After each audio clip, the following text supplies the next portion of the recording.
phospholipid molecules, each phospholipid molecule in a cell membrane consists of কি এটা হবে correct answer হবে option A 1 polar head and 2 non polar tail. তাহলে কি হবে এই এটা হচ্ছে পোলার 1 পোলার হেড একটা থাকে আর 2 non polar tell.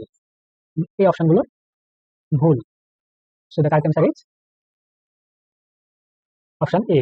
Which of the following, or 10 number 10 question 10, which of the following lack the protein tubulin? আমরা জানি এখানে সিলিয়া থাকে, সিলিয়াতে টিউবুলিন প্রোটিন থাকে, মাইক্রোটিউবুলেতে থাকে এবং ফ্লাজেলাতে থাকে, শুধুমাত্র প্লাজমা মেমব্রেনে থাকে না। এটা খুব easy question.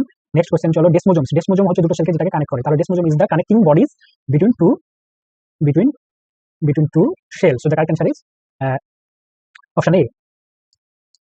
Next question, which one does not possess RNA? Option A নিউক্লিয়াসে আরএনএ থাকে, রাইবোজোম আরএনএ দিয়ে তৈরি, ক্রোমোজোম থেকে তো আরএনএ তৈরি হয়, তাহলে কি হবে অপশন সি। তাহলে next question, which propose the concept of unit membrane for tripartite structure of lipoprotein? তাহলে এখানে কি হবে, এখানে কারেক্ট অ্যান্সার হবে রবার্টসন হচ্ছে ইউনিট মেমব্রেনের যে ধারণাটা দিয়েছিল সেটা। তারপরে নেক্সট কোশ্চেন চলো, next question 14 number 14, the latest model for plasma membrane. আমরা সবাই জানি যে মোস্ট লেটেস্ট প্লাজমা মেমব্রেন হচ্ছে ফ্লুইড মোজাইক মডেল, আর ইউনিট মেমব্রেন এগুলো আর্লি স্টেজে সায়েন্টিস্টরা প্রপোজ করেছিল, বাট এখন nowadays this are not accepted anymore. So now next question